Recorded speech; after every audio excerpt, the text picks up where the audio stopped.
are breaking off a piece of Alaska aboard the Disney Wonder in this episode of Window Seat. Where else can you combine salmon and Cinderella, Goofy and Grizzlies?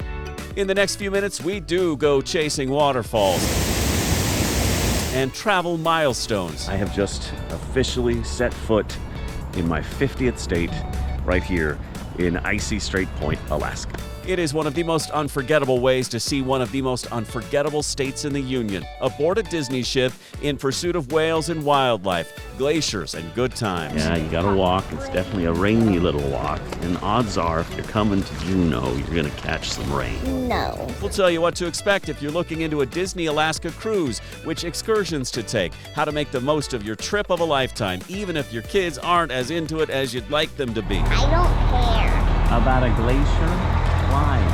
Because it's lame. We'll show you what you can do to make them a little less crabby. That's the predator face from the king crab. It's all straight ahead in this episode of Window Seat.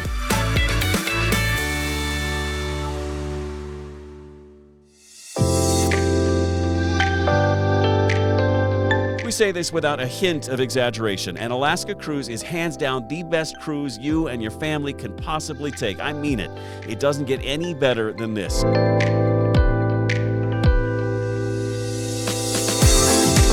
Nowhere else in the world will you get this scenery, these memories, this kind of nature. If you take one cruise in your lifetime, make sure it is an Alaska cruise.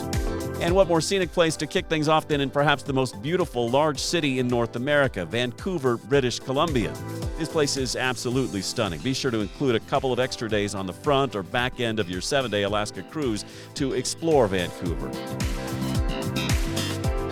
We checked out Capilano Suspension Bridge Park. It was mesmerizing. If you want to learn more about it, click that link in the upper right-hand corner of your screen right there. It's super cool.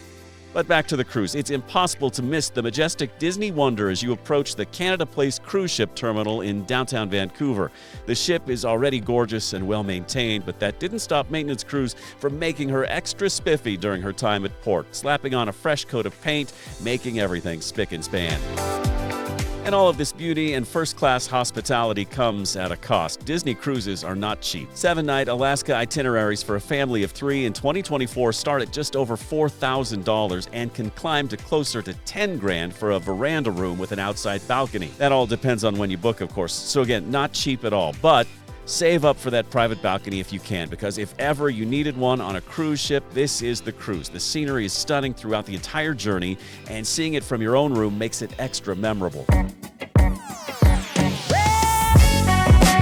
The cruise starts like all Disney cruises do, with a sail-away party on the ship's upper decks. We had gorgeous weather as cast members and iconic Disney characters took to the stage to wish us bon voyage in the most Disney way possible. Now, adults, you may be thinking, yuck, this is so Disney, so kiddie, so ugh. But your kids will love it, and fact is, I think most of the adults loved it just as much or more than the children. As we head out of the harbor, we pass under bridges and beautiful scenery, and everywhere we turn, the view is increasingly gorgeous. It's a little taste of what awaits us in the days ahead as we chug closer and closer to Alaska. And we have plenty of time to take in the scenery because after day one's departure from Vancouver, day two is spent entirely at sea, taking in the wide-open Pacific and all of her splendor. It's a great time to explore the ship, and there's no shortage of things to do and see. From the character meet and greets to the unforgettable dining in one of the 3 restaurants you rotate through for dinner each night.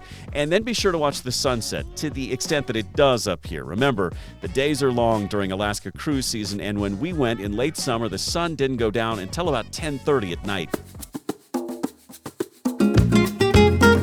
All right, after a good night's sleep, it is time for day 3, and this is when you really begin to experience the magic of Alaska. We are headed up the so-called Tracy Arm en route to see some glaciers.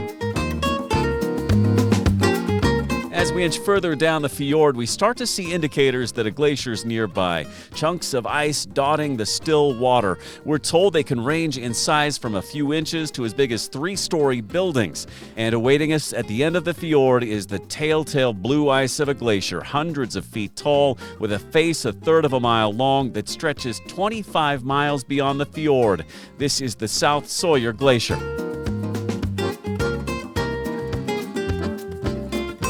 We hop on an excursion boat, one of a flotilla of tourist vessels in the water, ferrying cruise passengers in for a closer view, but not too close. As we find out, without a moment's notice, ice can start to break away, and the calving process unfolds right in front of your eyes. The ice breaks because of the glacier's slow forward motion. Every tourist hopes to capture a little of it on camera, and we were lucky enough to do so. Calving is supposed to happen, but it is concerning how much breaks off and how much these glaciers are receding over time, and we'll get into that more in just a bit. One of the reasons they keep these ferries a safe distance back is every time a big chunk breaks off, it causes big ripples in the water, so that could rock the boat. Better to watch the phenomenon from the comfort of an outside boat deck off in the distance.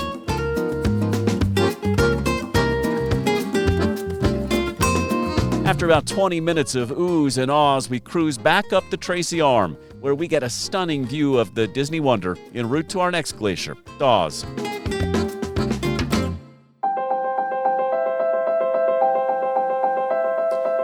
It is equally captivating and one of those bucket list sites you're so excited to check off. Who would have ever thought you'd get to see something like this in person?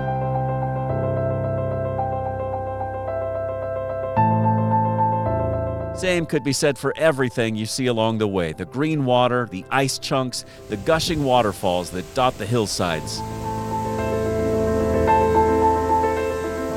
The torrents of water honestly bringing torrents of emotion as you ponder the true beauty of this place. It is, without question, one of the prettiest places on Earth.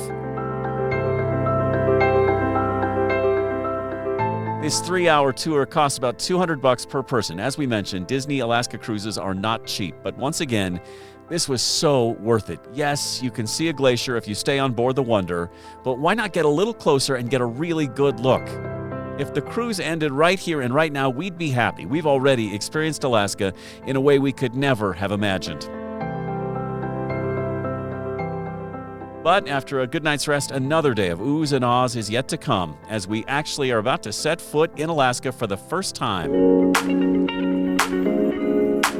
So here it is, day 4, and finally, one of the real reasons I wanted to come on this journey. It was my 50th birthday and my 50th state. I wanted to capture this momentous occasion on camera, the culmination of 50 years of travel, of exploring, of sitting in my parents' backseat in the station wagon, going from state to state. All comes down to this. I have just officially set foot in my 50th state right here in icy Strait Point, Alaska. It's a fun little village that is picturesque and uniquely Alaskan. We took a bus to a nearby marina where we boarded a whale watching vessel and got our first truly unforgettable experience in Alaska, blasting through the waters in search of whales and all kinds of wildlife. There is an abundance of nutrient-rich food in the waters near Icy Strait, which makes it a massive feeding ground for huge numbers of humpback whales. And we saw a bunch of marine wildlife, even orcas. Now, seeing these beauties is so likely if you don't see a whale on your tour, some of the boat companies will actually refund your cost. Now, it isn't cheap. It can cost a couple of $100 per passenger, but it is so worth it. We had an unforgettable time on this tour, and on the way back, we even got to see a little bear foraging for food on a beach nearby. This is the wild, untamed Alaska we'd come here looking for, and we found it on our very first day in the state. There is one word to describe this experience: wow. I wish I could go back and do it all over again. But soon, it was time to get back to dry land. But not before passing a buoy with one more species to say hi to, some seals sunning themselves on their own little floaty. It was a big success. We saw humpback whales, we saw seals and sea otters, and we got to see orcas, killer whales. A killer day out here. Back in Icy Strait, my son and I took the gondola to the top of the mountain they call Sky Point. It offers gorgeous views, and it's where you can catch a ride on the world's longest zip line ride, the Zip Rider.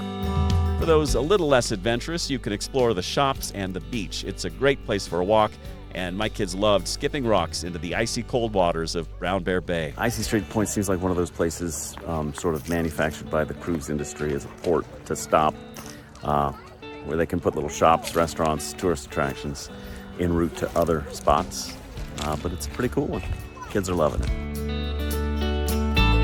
Before we know it, the day is done, and it's time to get back on board the Disney Wonder to continue this amazing adventure. Day 5 aboard the Disney Wonder means a memorable stop in Alaska's capital city of Juneau.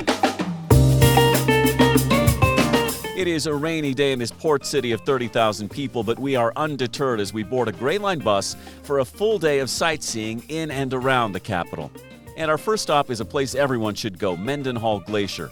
Just outside of town, this place is surrounded by nature's beauty. And the capstone is Mendenhall Glacier itself, a 13-mile-long river of ice that terminates on the far side of Mendenhall Lake over there.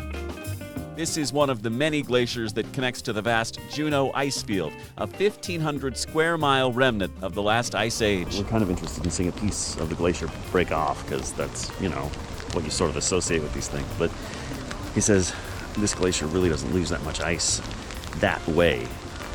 It's not tidal, so the water doesn't raise and lower and cause it to chunk off. But what an impressive sight. Definitely the biggest of the glaciers that we've seen on this trip. And if the glacier looms large now, it's not as big as it used to be. It's retreated 1 3/4 miles since 1929. And between 2007 and 2021, the glacier's face retreated 8 football fields alone. It takes about 200 to 250 years for the ice to go from all the way at the top all the way to the bottom here. Yeah. So some of this ice that you see floating around in icebergs, that could be older than our country. Here you'll learn about their efforts to protect this precious natural beauty. And you can also go for a stroll through a moist rainforest laden with moss and meander along the shore of Mendenhall Lake to the gushing Nugget Falls. This waterfall douses eager visitors below, and even in a state filled with waterfalls, this one really stands out. After a little more sightseeing and picture taking, we're off to the second stop of our Juneau excursion, a visit to the Macaulay Salmon Hatchery. First thing you see is their indoor hands-on learning center with touch tanks, aquariums, a stuffed bear on display, the rearing facility where you can get a bird's eye view of millions of tiny salmon. And then they show you the fish, thousands of king and coho salmon. Here you learn all about their life cycle and the fascinating way they live and die. And speaking of their demise, our next stop in Juneau is a salmon bake, and this was absolute heaven. On a small piece of property on the edge of town, a cozy, covered village where you can feast on the fish Alaska is famous for, doused in a sweet glaze and piled high on your picnic plate. So the place is super cool. It's like this outdoor restaurant tucked into the woods just outside Juneau. You come here, and they've got everything. They've got beer and beans and bread and chicken, but of course everything that comes for the salmon, and it is amazing. They grill it over an open flame with wood that's been soaked in rain because it puts off a lot of extra smoke, and the flavor is just amazing. It's silver salmon on the day that we were here, and just absolutely unreal. The setting is perfect, the food is great, and it is well worth the trip. The kids will love the s'mores over an open flame, the perfect dessert after the perfect lunch.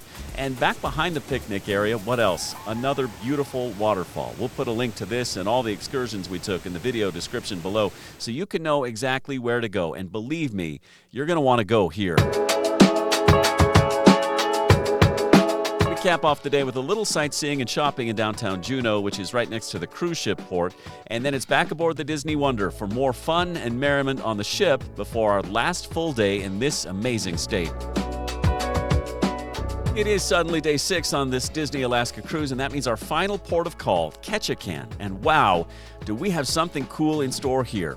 But first, a word of warning, be prepared for crowds. If you do arrive by cruise ship here in Ketchikan, yours is probably not going to be the only one. On a typical day during cruising season, there can be 2, 3, maybe even 4 cruise ships here at the port in Ketchikan, which can mean 10,000 or more tourists descending on the shops downtown. That also means book your excursions early because you won't want to miss out on this one. If you're a fan of the TV show The Deadliest Catch, how about spending the day on board one of the crab boats actually used on the show? It's what we're doing, climbing aboard the Aleutian Ballad. The ship was used early on in the show, and it's since been retrofitted as a tourist boat where a working crew shows you the ins and outs of crab fishing in Alaska. They take you out into the bay and actually lower the cages to show you what it takes to catch crab. And then it's show and tell time as they pass around sea creatures for you to touch and feel. That guy was flipping. All different species of crab, all for you to see firsthand. It's very cool. I was really looking forward to this, and the excursion did not disappoint. The rest of the time is spent motoring around the bay, taking in the scenery and wildlife, and we were lucky enough to see several bald eagles, which also made our day. We pass by the Disney Wonder as we make our way back to port with just enough time to take in downtown Ketchikan, and as luck would have it, they were having a street fair on the day we visited, so there was great music and food and fun to enjoy. We also made a stop by the historic Creek Street in Ketchikan. You've seen it in a million pictures. The street's actually a boardwalk mounted on stilts. It's listed on the National Register of Historic Places, and it makes for a great photo. They built the houses over water because it was too tough to blast the rocky hills surrounding the creek. After Creek Street, we have just enough time to pass through some gift shops near the cruise terminal before it's once again time to get back on board the Disney ship. And we leave here with a heavy heart because we know this marks the end of our time on the ground in Alaska. But it turns out this state had a parting gift for us. As we awoke for day 7, a full day at sea, the clouds had parted and we were treated to the most amazing weather of our entire journey. We're talking sunny, 70s, not a cloud in the sky, kids can use the swimming pool and slide kind of weather. As we meander through the inner passage surrounded by nature's beauty on all sides, we really have time to take in what the last week has meant to us. I've cruised at least a dozen times. I know plenty about good cruises and bad ones, but an Alaska cruise is something every travel lover and every nature lover should experience at least once in their lifetime. We stay awake for every minute of daylight on day 7 because this is a day we don't ever want to forget. Day 8 takes us back to the cruise terminal in Vancouver, where unfortunately it is time for this trip of a lifetime to come to an end. And as we reach the end, it occurs to us we have spent so much time showing off the splendor of Alaska, we didn't get to show you much of the ship itself. So stay tuned. We'll show you more of what the Disney Wonder has to offer in a future episode here on Window Seat. And we'll put a link to this cruise and all of our excursions in the video description below so you can plan a similar trip if you're interested, and we'd certainly recommend it. In the meantime, we'd love it if you liked, shared, and commented on this video. Let us know what we left out, or let us know about your Alaska cruise, the good, the bad, and the ugly. And more than anything, we'd appreciate it if you subscribed so we can share our adventure as we travel to every country on the planet. We're back with a brand new episode of Window Seat next Friday morning at 8 a.m. Eastern. In the meantime, please enjoy one of these other videos from Window Seat.